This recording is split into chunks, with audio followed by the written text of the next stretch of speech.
Hello students, आज हम हमारे ग्रामर पोर्शन में पढ़ेंगे वॉइस। वॉइस का हिंदी में मतलब होता है वाच्य।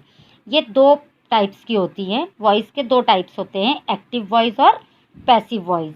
एक्टिव वॉइस का मतलब होता है कर्तावाच्य और पैसिव वॉइस का मतलब होता है कर्मवाच्य।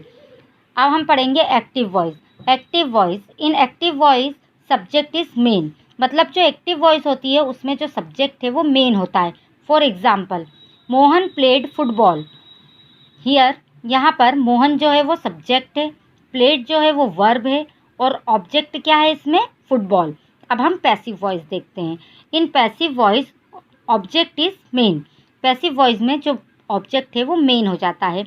अब जो हमारा एग्जाम्पल था एक्टिव वॉइस का, मोहन प्लेड फुटबॉल, अब हम इसी को पैसिव वॉइस में चेंज करेंगे।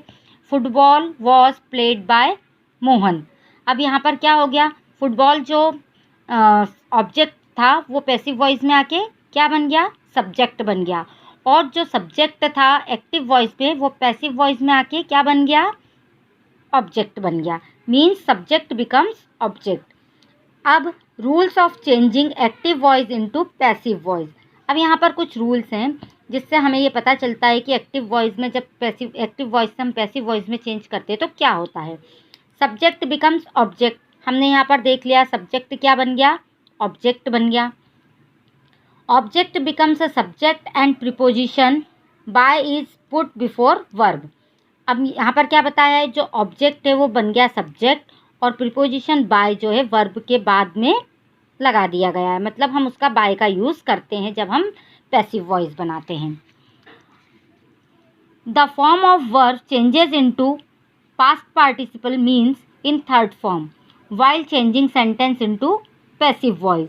जब हम वॉइस एक्टिव वॉइस के सेंटेंस को पैसिव वॉइस में चेंज करते हैं तो वर्ब की फॉर्म हमेशा कौन सी रहती है, थर्ड रहती है। आप यहाँ एग्जाम्पल में देखो, यहाँ पर एक्टिव वॉइस के सेंटेंस में लिखा था प्लेड, वर्ब की फॉर्म कौन सी है, थर्ड। लेकिन जब हमने पैसिव वॉइस में चेंज किया तब भी उसकी फॉर्म क्या रही, थर्ड। मतलब अगर एक्टिव वॉइस के सेंटेंस में वर्ब की फॉर्म थर्ड है तो भी पैसिव वॉइस के सेंटेंस में वो थर्ड ही रहेगी। अगर यहाँ पे प्ले होता तो यहाँ पे प्लेड ही लिखते हम, क्योंकि वर्ब की फॉर्म पैसिव वॉइस में क्या हो जाती है, थर्ड हो जाती है। The form of the verb of the sentence is, am, are, was, were, be, been, being is placed before the main verb according to the tense. अब वर्ब की टेंस के अकॉर्डिंग हम is, am, are, was, were, be, been, being का use करते हैं। ठीक है, ये हम आगे हमारे एग्जाम्पल्स में देखेंगे। Changes into pronouns. जो प्रोनाउंस में चेंजेस होते हैं वो एक्टिव वॉइस जो है सब्जेक्टिव केस है और पैसिव वॉइस जो है वो ऑब्जेक्टिव केस है। तो अगर एक्टिव वॉइस में आई है तो पैसिव वॉइस में वो मी बन जाएगा और हमको बाय लगाना है साथ में।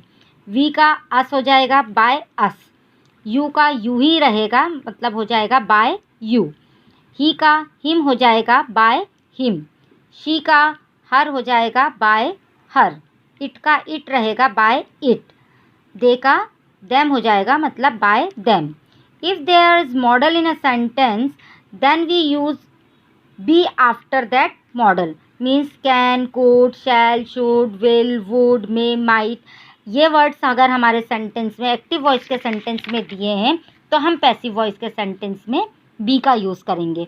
फॉर एग्जाम्पल, आप यहाँ पर देख सकते हैं, I shall help him, he will be helped by me. यहाँ आई क्या है, सब्जेक्ट है और हिम क्या है, ऑब्जेक्ट है। अभी हमने पीछे पढ़ा कि हिम का क्या हो जाएगा, ही के साथ में शैल नहीं लगता इसलिए हमने क्या लगाया, विल, और मॉडल्स के बाद हमको क्या लगाना है, बी, वो लगाया, वर्ब की फॉर्म थर्ड लगाई, बाय लगाया और आई का क्या हो गया, me, he will be helped by me. Next example देखें, who will pay the bill. अब ये क्वेश्चन में है, जब भी क्वेश्चन में रहता है तो बाय जो है वो आगे आ जाता है, तो क्या हो गया, by whom will be the bill paid. ठीक है, अब if there is has, have, had in a sentence of active voice then been is used after has, have, had in passive voice. यदि सेंटेंस के अंदर active voice के has, have, had दिया गया हो तो जब हम पैसिव वॉइस बनाते हैं तो हैज़, हैव, हैड के बाद में हम किसका यूज़ करते हैं? बीन का, BEEN, बीन का। एग्जाम्पल देख लेते हैं। She has read this book. यहाँ पर क्या लिखा है? She has read this book. She जो है वो सब्जेक्ट है और दिस बुक जो है वो ऑब्जेक्ट है। तो ऑब्जेक्ट यहाँ पर बन गया सब्जेक्ट। दिस बुक हैज़ के साथ में हमने क्या लगाया? Been, read by her. आया आपको समझ में? नेक्स्ट एग्जाम्पल देख लेते हैं। She had already cooked the food. The food had been already cooked by her. ठीक है। If there is verb plus ING means progressive sentence दिया गया हो, then being is used in the passive voice. मतलब यदि sentence में verb plus ING हो, मतलब वर्ब में ING लगा हो, तब हम पैसिव वॉइस जब बनाते हैं तो हम किसका यूज़ करते हैं? बीइंग का यूज़ करते हैं। जैसे यहाँ पर लिखा हुआ है she is waiting for us, तो यहाँ पर अस का क्या हो गया? वी के साथ में क्या लगता है? आर। तो हमने क्या लगाया? We are being waited by her. ठीक है। There are many prepositions and it is not necessary that only by is used in every sentence. Preposition जो है वो बहुत सारे होते हैं, इसलिए ज़रूरी नहीं कि हम हर जगह किसका यूज़ करें? बाय का यूज़ करें। जैसे for example I know him, ये एक हमको सिंपल सा सेंटेंस है। आई नो हिम, इसमें आई जो है सब्जेक्ट है और हिम जो है वो ऑब्जेक्ट है। तो हिम का क्या हो गया? ही।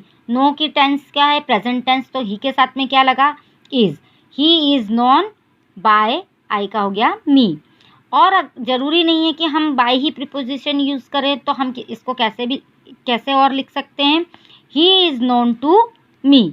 टू भी एक प्रीपोजिशन है। प्रीपोजिशन बहुत सारे होते हैं और हम कोई सा भी प्रीपोजिशन यूज़ कर सकते हैं, लेकिन हमें बाय ईजी पड़ता है, इसलिए हम किसको यूज़ कर रहे हैं? बाय को। अब आप देखिए इम्परेटिव सेंटेंस। इम्परेटिव सेंटेंस क्या होते हैं? Imperative sentence express command, order, request, suggestion etcetera. While changing imperative sentence into the passive voice, we use verb like advise, request, order, etc. और let। मतलब imperative sentence जो होते हैं जिसके अंदर कोई ऑर्डर दिया गया हो, कोई कमांड दिया गया हो, कोई रिक्वेस्ट की गई हो या सजेशन दिया गया हो, तब हम ऐसे सेंटेंस को बनाने के लिए जो वर्ब है एडवाइज, रिक्वेस्ट, ऑर्डर, ये वर्ब यूज़ करते हैं या इसको हम बनाते हैं लेट से। फॉर एग्ज़ाम्पल हमने यहाँ पर लिखा है लाइट द लैम्प। अब मतलब हमने किसी को ऑर्डर दिया है कि लैम्प जला दो, लाइट द लैम्प। तो कैसे बन गया? Let the lamp be lighted. ठीक है। अब नेक्स्ट एग्जांपल देखो आप, प्लीज़ पोस्ट दिस लेटर। यहाँ पर रिक्वेस्ट है, प्लीज़ से रिक्वेस्ट हुई है, तो इसको हम कैसे लिख सकते हैं? You are requested to post this letter और let this letter be posted. दोनों में ये क्या है? आंसर हमारा सही होगा। Sometimes there are two objects in a sentence, living and non living. While making passive voice, living object becomes subject. बहुत बार सेंटेंस में दो ऑब्जेक्ट दिए होते हैं, एक लिविंग होता है और एक नॉन लिविंग होता है। तो जब हम पैसिव वॉइस का सेंटेंस बनाते हैं, पैसिव वॉइस में चेंज करते हैं, तो जो लिविंग ऑब्जेक्ट होता है वही सब्जेक्ट बनता है। जैसे for example she teach us English. क्या लिखा है यहाँ? She teach us English. अब अस भी एक ऑब्जेक्ट है और इंग्लिश भी एक ऑब्जेक्ट है। अब अस जो है वो लिविंग है और इंग्लिश जो है वो नॉन लिविंग है। तो मैंने अभी आपको क्या बताया, जब हम पैसिव वॉइस में चेंज करेंगे तो जो लिविंग ऑब्जेक्ट होगा वो सब्जेक्ट बनेगा। मतलब अस का हो गया we are taught English by her. ठीक है। अब कुछ इंट्रोगेटिव सेंटेंस भी होते हैं इसमें वॉइस में। तो जब इंट्रोगेटिव सेंटेंस होते हैं तो इंट्रोगेटिव सेंटेंस में जिस वर्ड से क्वेश्चन स्टार्ट हुआ है अधिकतर हम उसी वर्ड से पैसिव वॉइस के सेंटेंस को भी लिखते हैं। जैसे what do you want, what is wanted bye you. अब वांट था तो हमने क्या लगाया? यहाँ पर इज़ लगाया। डू भी था तो अभी हमने क्या लगा दिया? इज़ लगा दिया। अब यहाँ देखो आप, डिड ही ब्रेक विंडो। अब डिड था तो हमने क्या लगाया? विंडो के साथ में क्या लगेगा? वॉज। तो हमने क्या लगाया? Was window broken by him. ठीक है। ये हमारा बहुत इजी वे था थोड़े से पैसिव वॉइस को समझने का। आई थिंक आप लोगों को समझ में आ गया होगा। Thank you.